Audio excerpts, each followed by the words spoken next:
All Hit Radio.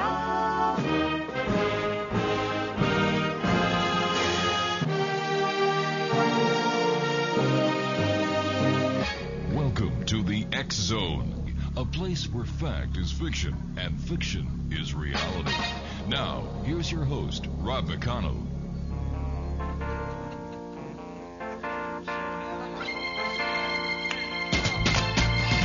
Hey, baby, they're playing our song, the one we used to hear when we used to get along. Hey, baby, they're playing our song. Let's get back together, that's where we belong. It's the one with the pretty melody. It's the one that made you fall in love with me.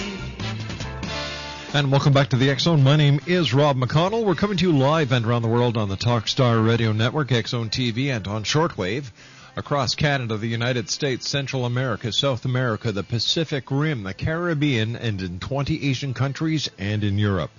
Our toll-free number is 1-877-528-8255. That's toll-free throughout the U.S., Canada, Alaska, and Hawaii.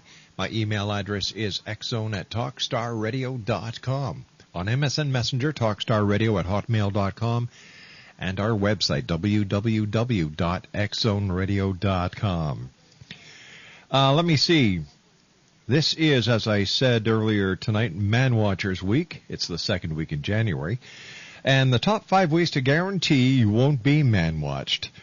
Number 1, trim your nose hairs with a crab fork. Number 2, consume 4 cans of chili before you go to church and put the pew in pew. Number 3, don't leave the house until you've applied the entire quart of Aqua Velva. Number 4, take in a WNBA game. And number 5, tell Nicole Smith you're broke. Whoops, hold on here, wait a minute. And let me see, the top 5 ways. 2008 has already been a rough year. Number 1, the boss informs you that 2008 is the year of the firing. Number 2, what do you mean it's 2008? Number 3, just mailing my Christmas cards. Number 4, I'm just now remembering to write 2007 on my checks. And number 5, the calendar I bought is missing January. And the top 5 signs your candidate's campaign is not going too well. Asks you for your help with concession speech. Number 2, already demanding a recount. Number 3, the campaign slogan is vote for me or not. Number 4 is endorsed by the Dismal Failures Party. And number 5, debated himself on CNN and lost. Strange times here in the X Zone as well around the world. 2 stories that we're watching. We're watching the primaries in New Hampshire, and we're also watching the events unfolding with the Iranians and the U.S. Navy. Both of these are very newsworthy stories, and we will be letting you know if anything does develop on either one of these 2 fronts. Still to come on tonight's show, we have Dr. Sky, Stephen Cates, and Patrick Cook with the Cook Report. Dr. SHELLEY KAEHR is my special guest of this hour. Dr. SHELLEY KAEHR is known throughout the world for her work in the field of human potential as a leading authority on the mind-body connection and author of over 15 books. Her work as a hypnotherapist has been endorsed by leaders in the field of consciousness. And when we come back from this 2-minute commercial break, I'll be talking to Dr. KAEHR about the crystal skull consciousness. If you'd like to visit Dr. KAEHR's website during the break, www.shelleykaehr.com. That's SHELLEYKAEHR.com. Or you can visit www.galactichealing.org. Dr. SHELLEY KAEHR is my guest when we come back from this 2-minute commercial break as the X Zone continues. Live and around the world from our studios in Hamilton, Ontario, Canada. Exclusively on the Talkstar Radio Network. Don't go away.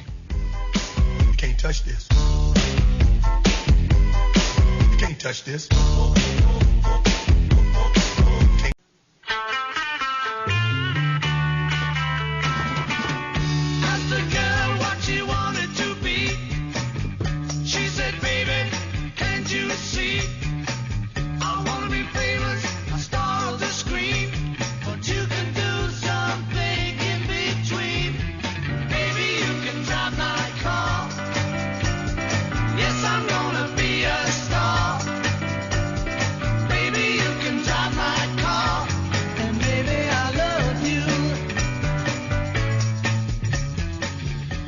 Dr. Shelley Carr is my special guest. And Dr. Carr, how are you? Welcome back to the X Zone, and to you and yours, a very Happy New Year.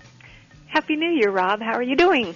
I am doing great, thanks. Shelley, it's a new year. We've got a new show, new attitude. We're all over the world. Things are just going great. We've got syndicated columns now in European newspapers. The X Chronicles is doing great, and I've got the best darn radio audience anywhere. You do. I haven't talked to you in a while, so I'm glad to hear things are going well. Now tell me, Shelley, when did you first become interested in the crystal skulls?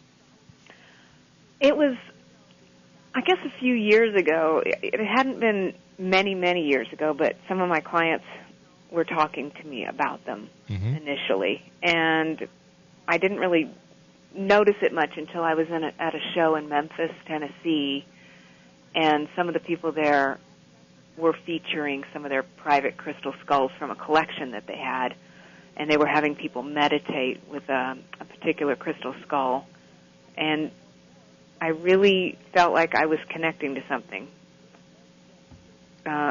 receiving information. I kind of left the room and went off somewhere, and I thought, wow, maybe this is something I should look into. And then it seemed like, how when people bring something to your attention, then it seems that you just continue to get certain messages or certain input until finally I thought, well, I'm going to do some research on this and put a book out. By the way, before we go any further, congratulations on your new marriage. Thank you. Thank you. Yes, my life is husband. Definitely completely different than it was a year ago. Well, congratulations to you both. Thank you. Now, Shelley, have you ever seen the Mitchell Hedges skull? I have not seen it, but I'm friends with a man who was a keeper of it for many years, who was a personal friend of Anna Mitchell Hedges. Mm-hmm.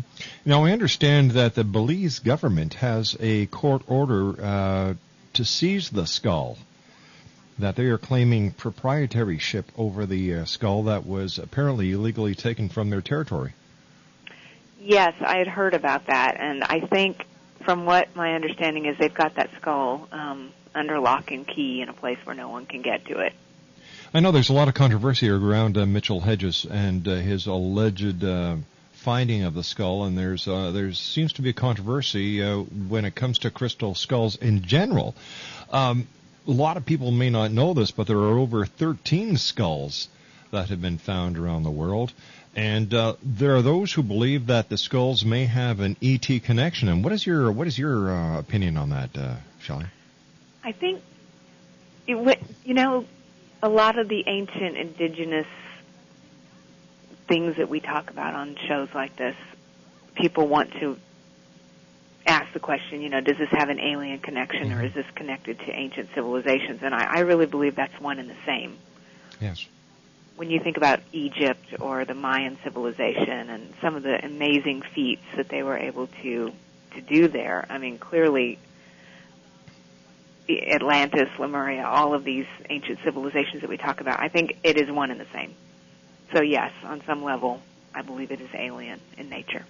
Now, I was wondering if you could tell us about your trip to London and seeing the British skull in the Museum of Man.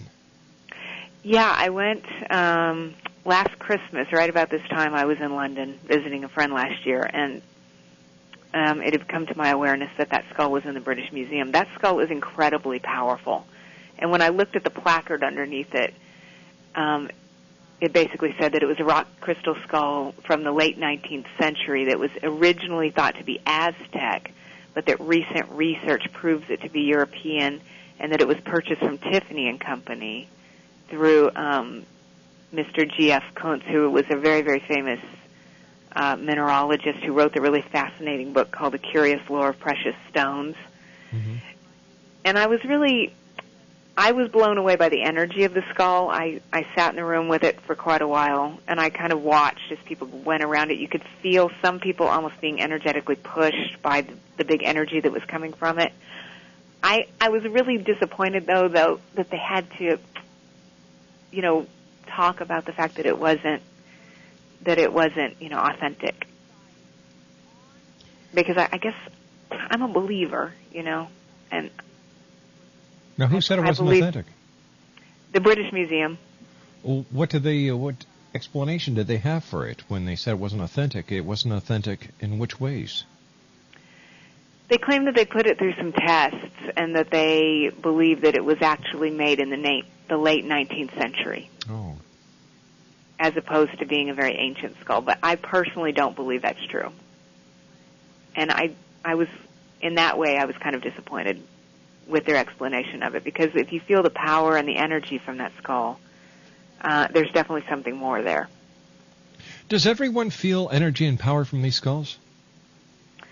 I'm not sure. You see, like, when I first saw that, the skull that first, moved me, if you will, in Memphis, I was wondering, because I've worked a lot with gems and minerals, and I know that, I sense a lot of energy from gems and minerals, so I was wondering if it was simply just because it is a mineral that I'm feeling energy, or if it's really because there's something to do with the skull. And as I've gone further with experiencing the energy of some of these different skulls, I really believe maybe it's a combination of both, but there really is something powerful about that shape and about the form of the human body and things like that, in my opinion. Well, crystals are very powerful, and in fact, the first radio sets were crystal radio sets because they could receive the radio transmissions. Did you know that? Yes, and I think there must be something very, very similar. I agree. That something about the shape of the skull, they kind of remind me of crop circles in a sense, almost as though the skull is like a transmitter through which some higher intelligence is choosing to communicate with us, whereas crop circles are more like I believe they're also an outer manifestation of communication from some other realm. The skulls. I know there's a theory that the skulls may be connected to Atlantis, and I was wondering if you could elaborate on that. I believe that there probably were skulls during the time of Atlantis, but I personally think they may be older than that.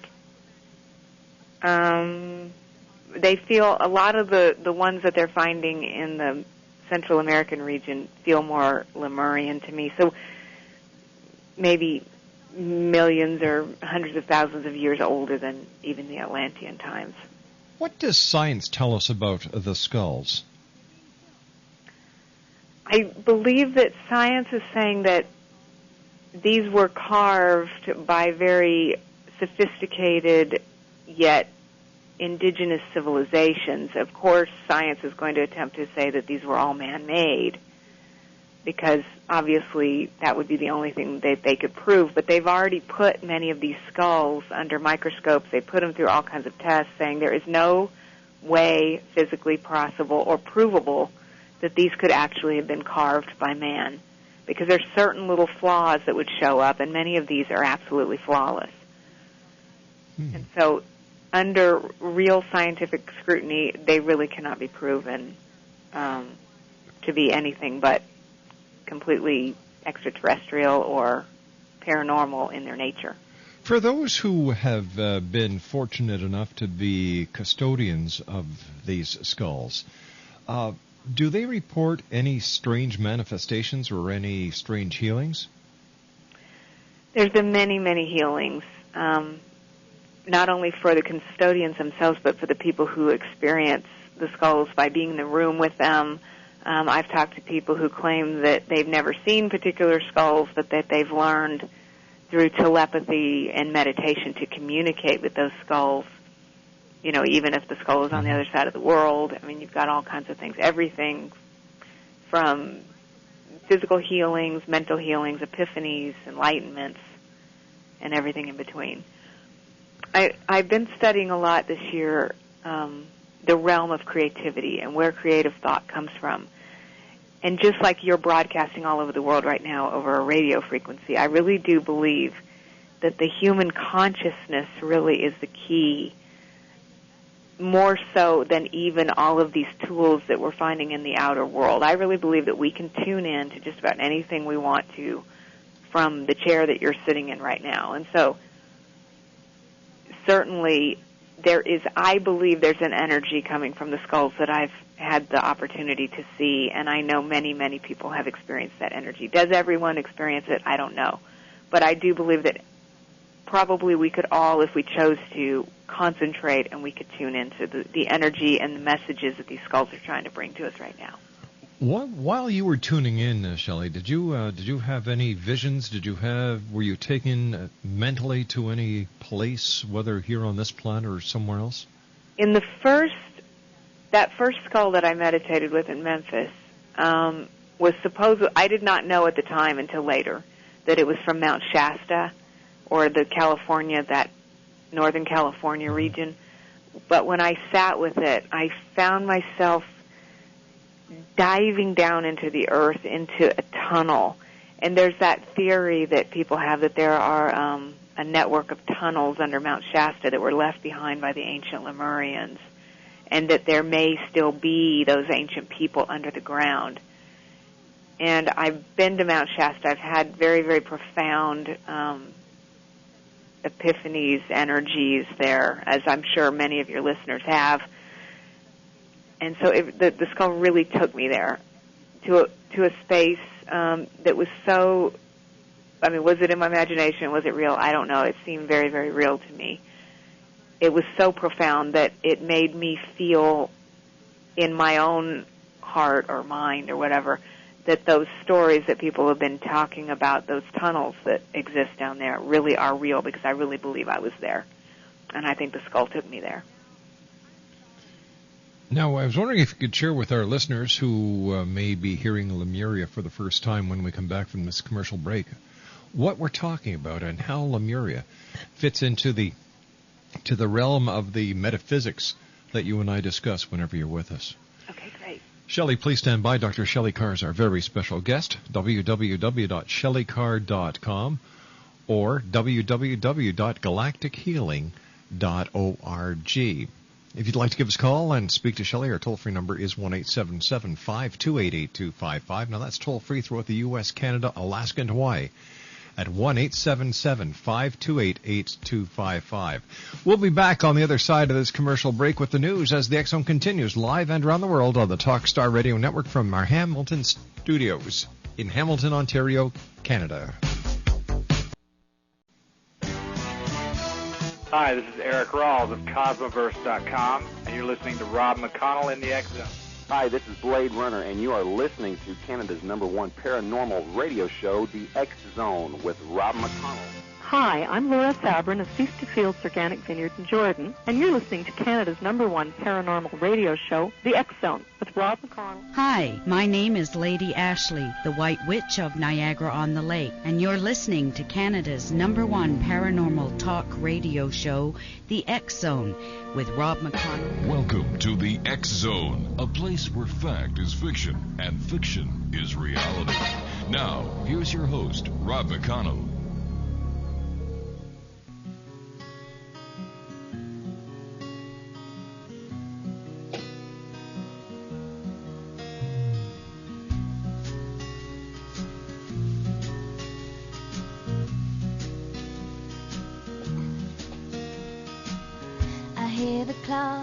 It's 6 a.m. I feel so far from where I've been. I got my eggs, I got my pancakes too. I got my maple syrup, everything but you. I break the yolks and make a smiley face. I kinda like it in my brand new place. Wipe the spots off of the mirror, don't leave my keys in the door. I never put wet towels on the floor anymore, 'cause trains last so long, even after you're gone. I know that you love me, and so you will see. You're meant for me, and I was meant for you. Dr. Shelley KAEHR is my guest. Her website is www.shelleykaehr.com, SHELLEYKAEHR.com, or www.galactichealing.org. We're talking about crystal skull of consciousness, and Shelley, I was wondering if you could tell us about your opinion of the Mitchell Hedges skull. Do you think it's a hoax? I don't believe it's a hoax, no. I believe they're all real. It's the most controversial, though, of all the skulls. the story being that maybe this man planted the skull for his daughter so that she could get a big surprise on her birthday, but I just don't believe that. Well, Mitchell Hedges certainly has a shady past. You know, he used to put initials after his name to make himself feel more important, and all the initials meant was that he was a patron of the London Zoo, and that he could go in there on Sundays and would get other discounts as any other patron was who joined the organization. He was known for his telling of tall tales, and when you looked at the manifest and the diary of the ship and the ship's log, it totally contradicts his story. I guess I don't know if he personally is telling the truth, but if you're asking, is the skull real or not? Did he have it carved, or was it something that he found? My personal opinion is that he met some guy out in the jungle somewhere and acquired it that way, maybe through shady means, you know. But is the skull a legitimate piece of some extraterrestrial artifact or whatever? I think it really is, regardless of his. I think that's part of the problem. I mean, the guy was a nut. I mean, he was unethical, maybe a little crazy, but the thing is, I still believe that skull is real. Now, what about the skull called Max? Yeah, now Max I've seen because Joanne Parks lives here in Texas, and they bring Max to Dallas area quite a bit. That skull has a lot of energy, too. I do believe that is one of the original 13 as well. Now, how old is that skull? Oh, boy. Let's see. I will look that up, and on the next break I will tell you. Okay. Now, are there any other skulls of note out there? We know about Max. We also know about the Mitchell Hedges skull. What do we know about the other skulls?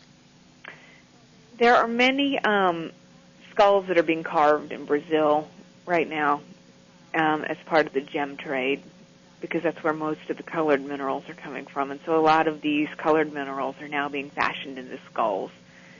I do believe that, I mean, some people don't believe that you can energetically connect with those original 13 through these smaller skulls, but I happen to believe that, yes, you can. I mean, I just think it's a matter of your intention. There is a fairly remarkable skull that is one of these Brazilian carved that is in a shop here in Dallas that I find to be very energetically profound. I believe it's somehow tuned into those other skulls. It's definitely got some energy to it that's really above and beyond anything that I've seen in some of the other ones that are out there. But if people, you know, in their town, or you go to the rock shop or whatever and you see a little skull, I mean, if it speaks to you, it may speak to you on a variety of different levels. I mean, maybe it's the stone, maybe it's the skull itself. I still think it's worth looking into. Now, when it comes to the crystal skulls that you've seen, Shelley, is it the mineral itself that is conductive and conducive and causing the effects that you feel, or is it the skull, or is it a combination of both? I think it's got to be a combination of both. Clearly, the ones that are fashioned out of crystal, whether they be some of the famous ones such as Max, or the one in the British Museum, or even just these ones that they're carving in Brazil, they seem to have greater transmission frequencies when they're carved out of crystal than other materials. But I've seen them out of pyrite, out of chrysocolla, and different materials, and I think, again, it's an energy. The stone definitely plays a role, but some of these pieces that I've seen really have taken on a life of their own. And speaking of that, about the way these skulls transmit, you'd asked me earlier about Lemuria. Yes. And a couple of years ago, I definitely believe that there is a connection between the skulls and the ancient civilization of Lemuria. And how I became interested in that was when I wrote the book Edgar Cayce's Guide to Gemstones. And a lot of the Edgar Cayce readings were discussing, of course, people's past lives, which were primarily, according to Cayce, or at least the ones that he covered, were primarily in three places. They were either in Egypt, Atlantis, the civilization that we believe may be off the coast of the Caribbean island chain in the area of Bimini. And the place that predated Atlantis was the civilization that Casey identified as Lemuria. And there's a lot of discussion about Lemuria right now. I mean, whereas Atlantis is, we've been talking about Atlantis for a long time. Lemuria seems to be coming more into the consciousness. It is believed that the ancient civilization of Lemuria existed near where the Hawaiian Islands are, maybe moving over to toward California in that Mount Shasta area, which I mentioned before the first break, and then running down through that ancient Mayan area all the way down through Peru. And that at one time there was a very beautifully and lovingly sophisticated civilization there, of very, very highly advanced beings who were extremely loving and communicated telepathically and potentially were very interdimensional and maybe even extraterrestrial in their origins, in the sense that potentially they could have been, beaming in and out of different realities and things like that. And there had come to, maybe in the last decade, people started finding these quartz crystals that were just, they look in a way like a regular pointed quartz crystal that you'd see in the rock shop, but there's something about these crystals. They have a certain quality to them, an energy to them, certain markings, ridges, and indentations that are really not like other crystals. And they began to become identified with this civilization of Lemuria. And people would speculate that just like what we're talking about with the skulls, like did some alien race or some higher level being put information into these skulls, and are they then transmitting that information out to humanity at this time? The same was thought about these crystals, that potentially the information that I received was that it's almost like planting a flower garden, or if people have seen those little chia pets where you plant the little seeds and then the little sprouts come out of the little head of the flower pot, that all over the earth there are these little crystals planted. They've been growing up over, I really can't say for sure, at least, let's say, over 30,000 years, up to maybe a couple 100,000 years. They've been planted in the ground. They're growing up, and we are just now starting to discover them inside those crystals. Very loving consciousness exists, and when we hold them and activate them with our consciousness, it creates it kind of sets a certain vibrational intention around the planet.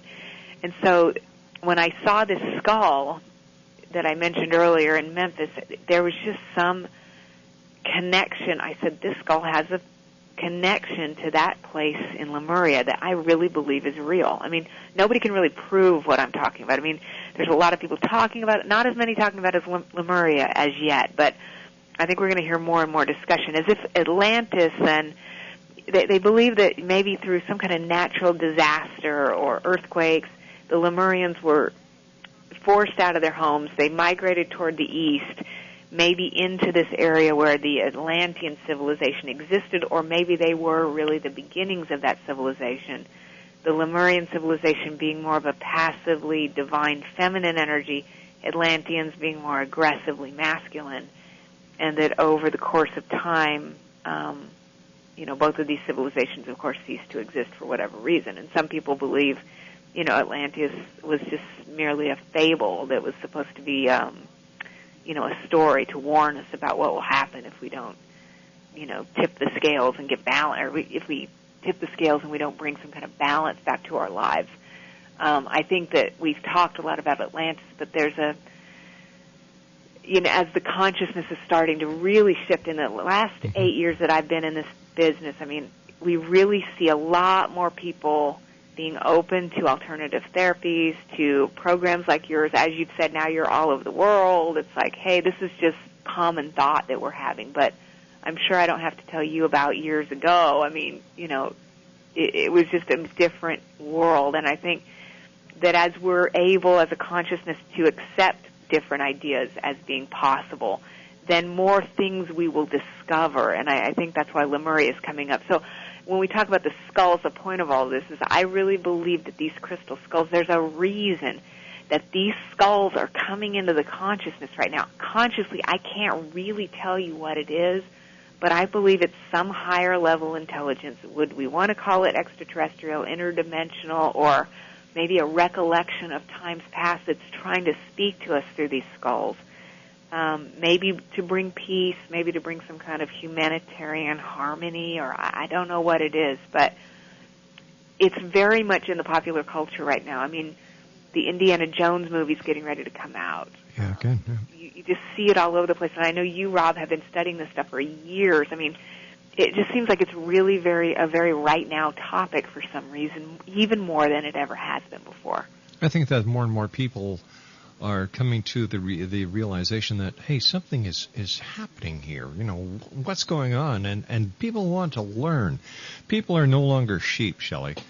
The days of society being sheep needing shepherds has long passed, and people want answers. They're not satisfied with the old lines of, just keep faith. Well, faith is great, but you need answers, and there are many questions that faith just can't answer that people are seeking these answers out, and they're starting to find them, and they're starting to find the answers within. You're exactly right. And the thing is, when we talk about faith, that many of the things talked about on programs such as the X Zone, when you really think about it, if we were really to accept the fact that these things were real, that potentially an Atlantean civilization was around, or there's one even older than that, or that maybe alien races are attempting to communicate with us at this time, I mean, that challenges the very foundations of the faith of so many people who believe that maybe the world is only 5,000 years old. Yeah. But the world, many of us believe, is maybe 30,000. I mean, as far as the world is much older than that, but I'm saying that people were here, I believe, and I think you believe, and many of these listeners believe, much, much longer than what recorded history can explain. And so I really believe that it's a partly the vibrational frequencies around the planet. It's not just a bunch of New Age mumbo-jumbo. They really are changing, and when frequencies change, I believe it opens up our minds and our possibilities energetically to the new things that are coming along. And as we're willing to take a look, and as you said, we're not willing to be sheep anymore. The veils have dropped, the curtains have opened, we've seen the wizard in the little room and realized, my gosh, he's just a man like me. And so we're going to be discovering more and more things. You know, there's that saying that says that, God gave us everything we need. It's all right here. Okay, well, if it's here, then how can we keep making new discoveries every year? It's because we can only discover that which we're ready to see. And I don't know exactly what these skulls are coming in for. Why it is a consciousness, I think. Skulls are on our T-shirts. We've got jewelry. We've got, all kinds of stuff. We've got movies now. I mean, what is it trying to say to us? That's the question of the day. Shelley, stand by. You and I have to take our commercial break. We'll be back shortly. Dr. Shelley KAEHR is our special guest, X-Zone Nation. Her website's www.shelleykaehr.com. That's SHELLEYKAEHR.com, or www.galactichealing.org. Talking about the consciousness of the crystal skulls. I've seen pictures of the Mitchell Hedges skulls. I've written articles on it. And I'll tell you something. I don't believe that Anna Mitchell Hedges or Mitchell Hedges himself found that skull. I believe that the skull was bought by Sotheby's. And we did an article going back, 10, 11 years ago in the X Chronicles, and we established a paper trail from Sotheby's showing that Mitchell Hedges actually bought it from somebody who bought it at Sotheby's, and it has nothing to do with the mysticism. The entire Mitchell Hedges encounter of the crystal skull never happened. However, I agree with Dr. Shelley KAEHR that there is something magical, mystical, and powerful about the skulls, and I hope one day we find out exactly what it is. I'll be back on the other side of this break. Don't go away.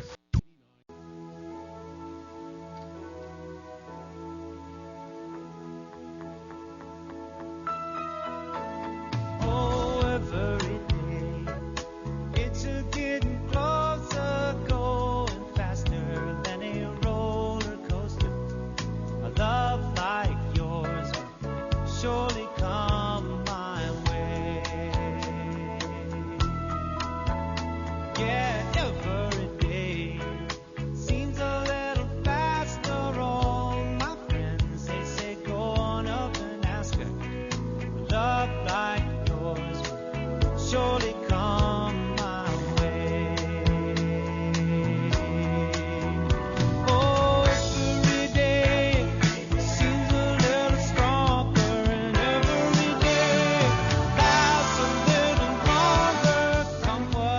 Dr. Shelley KAEHR is our guest this hour. Shelley, is there a connection between the crystal skulls and the end of the Mayan calendar, 2012? Maybe there could be. You know, since that most of the skulls have been found in Central America, I was just wondering if there was any connection or if you were aware of any mention in the Mayan culture of the crystal skulls. Yes, the skulls were often, the original 13 are speculated to have originated from the Mayan culture or the Aztec culture. Mm-hmm. And this is one of the big controversies. That could be, you know, when we're looking at prophecy and why things show up in our consciousness, clearly that could be potentially one of the reasons why it's showing up at this time.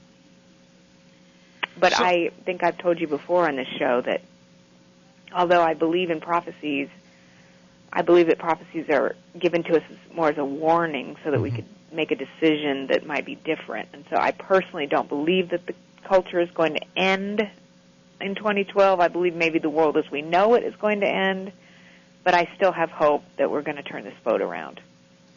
Shelley, to summarize the crystal skulls, how can you best summarize them? I believe that they are one of the most controversial and yet magically mystical things in the paranormal world today, and I think that they're coming up in the popular culture at this time as some kind of messengers, whether is it to preclude prophecy, is it to warn us, is it to bring us more humanitarian energy toward each other? I'm not really sure. So besides the crystal skulls, what have you been up to? I took the last year off of travel and lecture, and I have been writing fiction. And I recently sold 3 of my novels to a publisher in New York. Congratulations. This year. Thank you. And so in many of these, I'll be able to explore all kinds of things. Because it's easier to get people interested or get a message across in fiction than it is as a novel.